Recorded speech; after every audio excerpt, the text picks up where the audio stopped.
नमस्कार। आप देख रहे हैं क्यू वाइब और मैं हूं प्रवीण झा। बात आज फिर से करेंगे परमाणु हथियार के बारे में।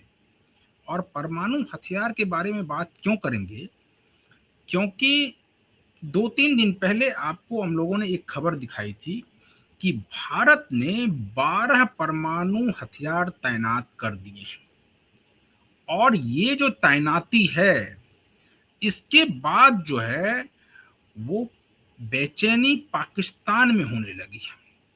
सिप्री की रिपोर्ट को के हवाले से ये कहा जा रहा है कि पाकिस्तान जो है अब सिप्री के रिपोर्ट को कोट करते हुए कह रही है, पाकिस्तान सरकार, पाकिस्तानी गवर्नमेंट, कि जो सिप्री ने जो डेटा दिया है सिर्फ वही डेटा नहीं है, भारत के पास उससे कहीं अधिक परमाणु बम हैं। यानी जो 190 का आंकड़ा है वो तो ये कह रहा है पाकिस्तान के शहबाज शरीफ कि वहां तो बस ये एक आंकड़ा दिया गया है कि 190 का आंकड़ा है, लेकिन इससे कहीं ज्यादा शक्तिशाली भारत है परमाणु बम के मामले में। आज इसी सब पर बातचीत करेंगे कि अगर भारत ने अपनी सुरक्षा के लिए 12 परमाणु हथियार तैनात किए हैं तो उससे बेचैनी पाकिस्तान में क्यों हो रही है, और पाकिस्तान क्यों इसको अंतर्राष्ट्रीय मुद्दा बनाना चाह रहा है। क्या पाकिस्तान को डर लगने लगा है कि अब वो अगर कुछ भी करता है तो भारत बिल्कुल उसी प्रकार से, जिस प्रकार से सिंदूर, जो ऑपरेशन सिंदूर हुआ था, और जो यहाँ के सेना प्रमुख हैं उन्होंने कहा भी, उपेंद्र द्विवेदी ने, कि अभी जो है वो सिंदूर, जो ऑपरेशन सिंदूर है वो खत्म नहीं हुआ है, यानी ऑपरेशन सिंदूर 2.0 की तैयारी हो रही है। तो ये सब क्या उसी से मिला हुआ है सारा क्या, इसी सब पर आज बातचीत करेंगे। और इस बातचीत में हमारे साथ जुड़ रहे हैं वरिष्ठ पत्रकार संजीव प्रियदर्शी। संजीव जी, आपसे जानना चाहेंगे कि तैनाती भारत में होती है और बेचैनी पाकिस्तान की बढ़ जाती है, ऐसा क्यों हो रहा है? आखिर सिप्री की ने जो रिपोर्ट जो जारी किया है, क्या वो ऑथेंटिक नहीं है क्या पाकिस्तान के लिहाज से? क्योंकि सिप्री तो सबसे ऑथेंटिक रिपोर्ट देने के लिए जानी जाती है, लेकिन पाकिस्तान कह रही है कि नहीं, ये सिप्री का जो डेटा है ये इससे कहीं ज्यादा भारत के पास परमाणु हथियार है। नमस्कार प्रवीण जी। क्यू वाइब के दर्शकों को भी मेरा नमस्कार। देखिए, पाकिस्तान को ये बात पता है कि भारत की जो तैयारी होती है युद्ध के संदर्भ में, अगर भारत की क्षमता 100 है तो भारत 85 बता। उसके पीछे का कारण क्या है कि भारत सॉफ्ट पावर को प्रोजेक्ट करता है, हार्ड पावर को प्रोजेक्ट नहीं। बिल्कुल। तो 190 अगर परमाणु बम सिपरी बताए तो पाकिस्तान के लोगों को पता है कि भारत के पास परमाणु बम इससे कहीं ज्यादा हो। एक दूसरी बात, देखिए, पाकिस्तान को यह समझना चाहिए, या पाकिस्तान समझ के भी अनसुना करता है कि भारत पाकिस्तान से प्रतिस्पर्धा नहीं है। भारत चाइना को लेकर अपनी तैयारी कर रहा है, और चाइना के पास 620 अगर डिक्लेयर्ड हैं परमाणु बम, तो भारत की कोशिश है कि उसके करीब तक पहुंचा जाए। और चाइना चूंकि खुद रिएक्ट नहीं कर पा रहा है, कैसे रिएक्ट करेगा? अगर चाइना का जो फॉरेन मिनिस्ट्री है वो इस पे रिएक्ट करेगा भारत के परमाणु बम की तैनाती पर, तो इससे पता चलेगा कि बीजिंग में एक हलचल हुई है, तभी तो प्रतिक्रिया आ रही है। इसलिए वो अपना फ्रस्ट्रेशन इस्लामाबाद के जरिए निकलवाता है। और इस्लामाबाद और पाकिस्तान को डर इस बात का है कि अगर, देखिए, ये एक एग्रेसिव पोस्चर है और ये चाइना को भी डराने के लिए। भारत का, मोदी सरकार का ये जो पोस्चर है कि हम 12 परमाणु बम तैयार मतलब रेडी टू फायर सिचुएशन में हम रख रहे। तो अगर चाइना डर जाएगा, चाइना को लगेगा कि भारत से संबंध खराब करना उसके पक्ष में नहीं। और ऐसा कई बार बयान आ चुका है चाइना का कि हम लोग प्रतिस्पर्धी नहीं है, मित्र राष्ट्र हैं। हम लोग एक बिल्कुल। दूसरे का सहयोग कर सकते हैं, पिछली बातों को भूल जाना चाहिए। हम्म। तो चाइना के ही मदद से तो पाकिस्तान खड़ा है, चाहे वो सीपीईसी 1.0 हो, सीपीईसी 2.0 हो, मतलब चाइना पाकिस्तान इकोनॉमिक कॉरिडोर, बिल्कुल। जिसमें $63 बिलियन इन्वेस्ट किया चाइना ने, और चाइना को मिला बाबा जी का ठुल्लू, मतलब कुछ भी नहीं मिला चाहे। उसके बिल्कुल। बदले चाइना को अपने सैनिकों की लाश ढोनी पड़ी पाकिस्तान।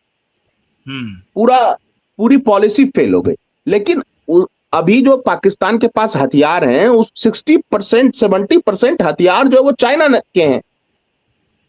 हम्म। और और वो भारत भी की यूजलेस घेराबंदी स्थिति में देखिए। है। हाँ देखिए, भारत ने चाइना वाली ही पॉलिसी एडॉप्ट की है। क्या एडॉप्ट की हम्म। है, इस पर कहीं चर्चा नहीं हो रही है दुनिया में, और भारत हम्म। के मीडिया में भी उस तरह की चर्चा नहीं हो रही है जैसी कि होनी चाहिए। पहली बात यह है कि भारत ने फिलीपींस को ब्रह्मोस दिया, हम्म। वियतनाम से बातचीत चल रही है, हो सकता है कुछ डिलीवर भी कर दिया हो, जो कि सार्वजनिक मंच से उस तरह से नहीं कहा गया। और तीसरी बात है, वियतनाम को भी डिलीवर किया गया। और तीसरी बात है कि इंडोनेशिया से बातचीत चल रही है हम्म। ब्रह्मोस की। और ये तीनों देशों का साउथ चाइना सी में चाइना से टकराव है। बिल्कुल। भारत केवल एक चीज डिक्लेयर कर दे तो चाइना बैकफुट पर चला जाएगा। भारत ताइवान से कल्चरल रिलेशन बना के रखता है, अगर उसको डिप्लोमेटिक लेवल पर रिलेशन बना ले, हम्म। और जितना मदद चाइना पाकिस्तान को करता है कंटेनमेंट ऑफ इंडिया पॉलिसी के तहत, उतना ही अगर भारत उसका ताइवान को एक, करने लगे। नहीं नहीं, उसका 1 दशांश करना है, हम्म। 1 दशांश, यानी उसको 100 ब्रह्मोस दे देने हैं बस, हम्म। अपने आप चाइना बैकफुट पर चला।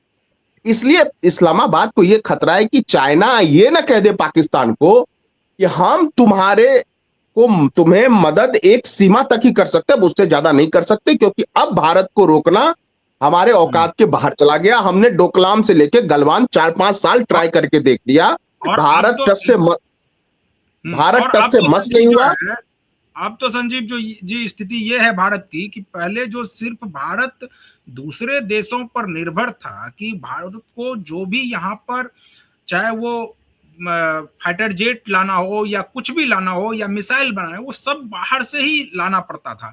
लेकिन अब तो भारत जो है वो दूसरे देश को देने की स्थिति में भी है, यानी कि अब वो दूसरे देश पर भारत से भी लेने को तैयार है हथियार।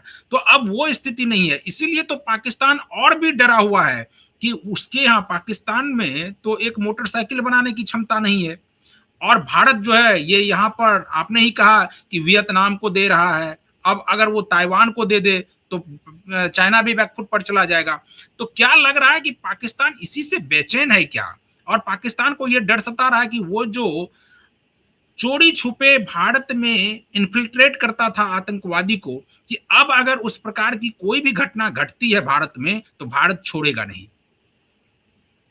हाँ देखिए, वो तो है ही। देखिए, दो, एक टेक्नोलॉजी जो सबसे क्रिटिकल टेक्नोलॉजी है, हम्म। एक है स्टिल्थ टेक्नोलॉजी, थोड़ा हम उस हम्म। पे पीछे हैं, थोड़ा क्या काफी पीछे हम्म। हैं, खास करके हम्म। एयरफोर्स के संदर्भ में, फाइटर के संदर्भ में। और दूसरी हम्म। टेक्नोलॉजी है 5th जनरेशन फाइटर, खास करके जेट इंजन, बिल्कुल। जो हम तेजस में भी लगा रहे हैं। वो अमेरिकन G404 इंजन है। हम्म। और एमका के भी जो बात चल रही है हमारी, या चल रहा है, एक शायद प्रोटोटाइप की फोटो भी आई है, प्रोटोटाइप की, हम्म। हम्म। उसमें भी सैफ्रॉन का इंजन लगा हुआ है। सैफ्रॉन जो है वो फ्रेंच कंपनी। तो हम्म। इसके अलावा अगर आप टेक्नोलॉजी की बात करेंगे, चाहे वो मिसाइल टेक्नोलॉजी, चाहे डिफेंस, एयर डिफेंस सिस्टम हो हमारा, वो हम्म। बिल्कुल परखा जा चुका है। ड्रोन हम्म। सिस्टम, क्योंकि न्यू वारफेयर टेक्नोलॉजी आ रही है, उसमें भी हम बहुत बेहतर कर रहे हैं। और हम्म। अभी एक टेस्ट हुआ है, आजकल में ही सक्सेसफुल हुआ है, जो 1000 किलोमीटर तक वो ड्रोन जा सकता है, और 40 से हम्म। 45 किलो के लॉइटरिंग वारहेड के साथ। इम्यूनेशन, हाँ, जा सकती है। अब देखिए, हम्म। केवल चीन को नहीं घेरा है भारत, पाकिस्तान क्यों बिलबिला रहा है? हम्म। टर्की, जो इसको बैरक्टर नाम का बैरक्टर नाम का ये जो यूएवी था या ड्रोन था, वो देता था, ड्रोन। अटैक हम्म। ड्रोन, पाकिस्तान को। और टर्किश के कुछ सेना के लोग ऑपरेशन सिंदूर के दौरान पाकिस्तान में से ऑपरेट भी कर रहे, क्योंकि उस ड्रोन को चलाने की काबिलियत पाकिस्तान के आर्मी में नहीं थी। तो भारत ने और कान जो 5th जनरेशन फाइटर है, वो इनका फाइटर जो है ये टर्किश का, उससे ले रही। तो भारत ने क्या किया देखिए, भारत ने आर्मेनिया को हथियार बंद किया। अभी आर्मेनिया ने मिलिट्री परेड किया था, आकाश सिस्टम, और आप देखिए उसमें जो वो था गन जो होता है, वो तोप जिसको कहते हैं, आर्टिलरी, वो भारत का जो कल्याणी बनाती है। इसी तरह बहुत सारे हथियारों का किया प्रदर्शन आर्मेनिया ने। अभी साइप्रस के प्रेसिडेंट आए थे भारत में, उन्होंने भी हथियार की डील की। और जब भारत ने कहा कि साइप्रस से ब्रह्मोस की डील चल रही है, तब घबरा गया टर्की। और टर्की का जो डिफेंस मिनिस्टर है वो कहता है कि हम भारत के साथ बहुत अच्छा संबंध बनाना चाहते हैं, पाकिस्तान के दूसरे देशों के साथ भी संबंध है, भारत ना घेरे टर्की को चारों तरफ से। यानी ग्रीस के साथ भारत हथियार की डील कर रहा है, सप्लाई कर रहा है, आर्मेनिया के साथ कर रहा है और साइप्रस के साथ कर रहा है। और आर्मेनिया के नरसंहार को जो खिलाफत डायनेस्टी ने किया था, उसको भारत कहता है कि मैं मान्यता दे दूंगा, तुम बहुत ज्यादा कश्मीर कश्मीर करोगे। तो एक लाइन है, तुलसीदास जी ने कहा कि भय बिन होत न प्रीत। तो टर्की को भी घेर लिया है भारत, उसके इर्द गिर्द जितने भी देश है। भारत ये कह रहा है कि अब हम ब्रह्मोस दे देंगे इन तीनों को। ब्रह्मोस देने का मतलब है कि कोई भी एयर डिफेंस सिस्टम ब्रह्मोस को रोक नहीं सकता। और चाइना के एयर डिफेंस सिस्टम के बारे में मैं क्या बोलूं, वो तो ऑपरेशन सिंदूर के दौरान दिख ही गया है। वो तो खैर नहीं, ऑपरेशन सिंदूर नहीं, ऑपरेशन सिंदूर नहीं, उससे पहले जो वो बालाकोट में हम लोगों ने जो उसको घुस करके मारा था। देखिए, वो हमारे और आपके बीच की, मतलब भारत और पाकिस्तान के बीच की बात है। इंटरनेशनल लेवल पे एक्सपोज होता है। देखिए, क्योंकि जब भारत पाकिस्तान का मामला आता है तो बहुत सारे जो इंटरनेशनल मीडिया हाउसेज हैं, जिनके वेस्टेड इंटरेस्ट है, जिसको चाइना की फंडिंग है, जिसको आईएसआई की फंडिंग है, या वैसे मीडिया समूह जो भारत को एक बड़े महाशक्ति के रूप में उभरते हुए देखना पसंद नहीं करते रेसिज्म की वजह से, वो उसको हल्का करके दिखाते हैं न्यूज को।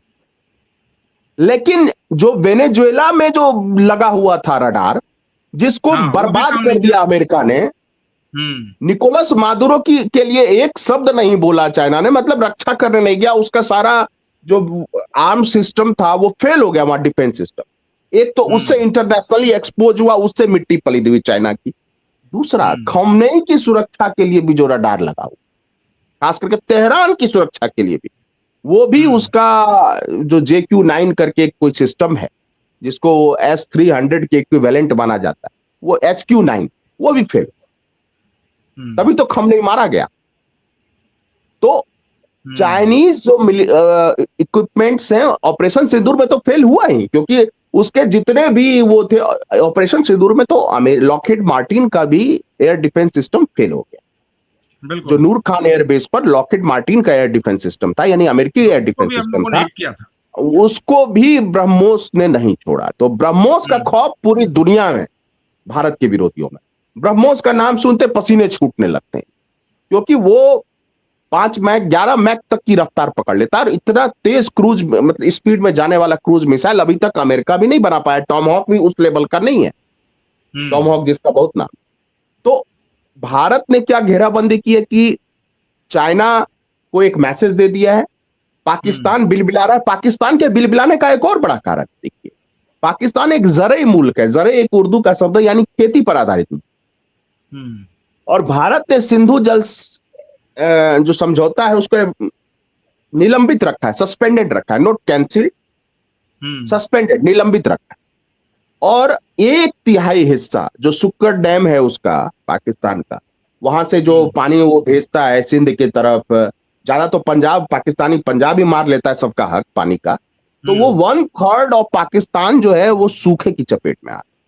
और भारत अगर अभी इतनी भारत की क्षमता है कि बुआई सीजन को वो डिले कर देगा, वहां पानी नहीं जाने देगा, डैम सूखा देगा। और आप समझ रहे हैं कि पेट अगर भूखा हो जाए, 50% बिलो पॉवर्टी लाइन है लोग हैं पाकिस्तान में, और उनके पेट में अगर भोजन देने की क्षमता सरकार की खत्म हो जाएगी, यानी पानी नहीं मिलेगा उनको, सूखे के चपेट में आएगा पाकिस्तान। और तब क्या हाल होगा? भूख से मरेंगे, और भूख से मरेंगे तो बगावत करेंगे। अभी आप देख रहे, पूरी दुनिया देख रही है कि गुलाम कश्मीर जो अवैध कब्जा कर रखा है पाकिस्तान की सेना ने और पाकिस्तान के शासकों ने, वहां लोग किस तरह से सड़कों पर आ गए और नारे लगा रहे हैं, ये जो दहशतगर्दी है इसके पीछे वर्दी। वो पाकिस्तान को नहीं रिजेक्ट कर रहे हैं। क्यों रिजेक्ट कर रहे हैं कश्मीर जिस जो नहीं, अब और देखिए क्या संजय महबूबा जी इसमें महबूबा मुफ्ती, मैं एक लाइन, महबूबा मुफ्ती ने कहा था कि उधर का कश्मीर ज्यादा बेहतर है, ज्यादा नहीं, 8-10 दिन पहले। आज भारत के कश्मीर के लोगों ने, दुनिया के ह्यूमन राइट्स वॉच ने, यूनाइटेड नेशन ने, सबने देख लिया कि पाकिस्तान अधिकृत कश्मीर में, गुलाम कश्मीर में कितने सैकड़ों लोगों को गोली मारी गई है। और गोली ऐसे नहीं मारी है वहां के वो सेना और एफसी के ने, पाकिस्तानी सेना और एफसी ने गोली मारी है, जो जख्मी थे उसको हॉस्पिटल में जाके मारा। यह बर्बरता। बेकरी जला के, बेकरी लूट के चले गए ऐसे लुटेरे, और बाइक जला रहे हैं, लोगों की कार जला रहे हैं। तो आपको लगता है यही काम उन्होंने बांग्लादेश में किया था, ऑपरेशन सर्चलाइट में? यही काम वो बलूचिस्तान में किया उन्होंने? यही काम वो सिंध में कर रहे हैं? यही काम खैबर पख्तूनख्वा में कर रहे हैं? यही काम वो गुलाम कश्मीर में कर रहे हैं? ये ऐसा दानव है पाकिस्तानी सेना, जो अपने ही मुसलमानों को खा रही, और इसीलिए तो बोलना पड़ गया। ये फारूक अब्दुल्ला ने जो बोला वो आई ओपनर है भारत के भी उन तथा कथित सेकुलर राइट्स और ह्यूमन राइट्स के चैंपियनों के लिए। कि फारूक अब्दुल्ला ने कहा कि जो जुल्म पीओके में हो रहा है, उस जुल्म पर यूनाइटेड नेशन को एक्शन लेना। नहीं राजीव जी, ये तो हुई बात पाक ऑक्युपाइड कश्मीर जो है उसकी। लेकिन अभी जिस प्रकार से एस जयशंकर का जो बयान आया है, उसके बाद देखिए कि पाकिस्तान में और खलबली मच गई है। एस जयशंकर का बयान और इधर पाकिस्तान में खलबली, इसको आप किस रूप में देखते हैं? देखिए, एस जयशंकर एक ऐसे सीजन डिप्लोमैट थे। देखिए, वो एक ट्रेडिशनल पॉलिटिकल लीडर नहीं, एक सीजन डिप्लोमैट थे, और उनके बोलने का जो अर्थ है वो केवल पाकिस्तान तक नहीं जाता, यूरोपीय यूनियन तक जाता है। जो अभी वही कहा भी है। हाँ, फिनलैंड में उन्होंने जो कहा कि आज तक भारत के किसी हथियार का प्रयोग यूरोपियन कंट्रियों के खिलाफ नहीं हुआ है, नहीं किया गया। भले रूस से बेहतर हमारे रिश्ते हो, लेकिन यूरोपियंस के हथियार जो हैं वो भारत के खिलाफ प्रयोग हुए हैं, और लगातार हुए। वो चाहे स्वीडन के तोप हो, चाहे मिराज हो फ्रांस का, सब तो पाकिस्तानी सेना के उसमें है। और सबसे बड़ी बात है, एक टेररिस्ट कंट्री को जीएसपी प्लस का दर्जा यूरोपियन यूनियन ने दिया हुआ है। यानी वहां उनका माल, पाकिस्तानियों का कपड़े और कुछ और सामान ज्यादा तो बना ही नहीं पाते वो तो बस आतंकवाद की फैक्ट्री है, आतंकवाद ही निकलता है उससे। लेकिन जो कपड़े वपड़े, तौलिया वगैरह, बेडशीट वगैरह कुछ बनाते हैं, तो वो सस्ते में बिकता है यूरोपियन यूनियन में। कुछ उनके चावल सस्ते में बिक जाते हैं, लेकिन मुझे लग रहा है अगले साल से चावल नहीं बेच पाएंगे वो। तो स्थिति, क्योंकि पानी जो रुक गया, नेहरू जी ने बहुत कृपा बरसाई थी पाकिस्तान पर, सिंधु जल समझौते में हक से ज्यादा दे दिया उसको। और राजनाथ सिंह जी ने बहुत अच्छा कहा कि हम वैसे देश को पानी क्यों देंगे जो हमारे देश के लोगों को, मासूम लोगों का खून बहाता, लहू बहाता। बिल्कुल, खून और पानी एक साथ नहीं चलते। इसलिए यह, और इस बार देखिए भारत सरकार की विदेश नीति देखिए। वैसे इससे पहले अगर थोड़ा सा समय हो तो मैं बताऊं कि देखिए, आसिम मुनीर को तैनात करने से, आर्मी चीफ बनाने से रोकने की सलाह दी थी, जो इससे पहले बाजवा था, जो chief of army staff of, हाँ नहीं, chief of army staff Pakistan था वो बाजवा। उसने कहा था इमरान को कि ये सन की आदमी है, ये पाकिस्तान को बर्बाद कर देगा, ये मुल्ला है। मतलब डायरेक्टली उसने यही कहा था कि ये मुल्ला है, बिल्कुल ये बर्बाद कर देगा। लेकिन आसिम मुनीर तिकड़म करके बन गया। अब दिक्कत यह है कि पाकिस्तान के पास ना खाने को कुछ, ना कोई प्रोडक्शन कर रहा है। उन्होंने अपने पब्लिक को पढ़ाया लिखाया नहीं, केवल मजहबी उसमें फंसा के रखा, और एक एलिट वर्ग पाकिस्तान को लूटता है। तो पाकिस्तान अब कहीं नहीं है। इसलिए भारत की तुलना अब होगी चीन और अमेरिका के साथ। पाकिस्तान से क्या तुलना।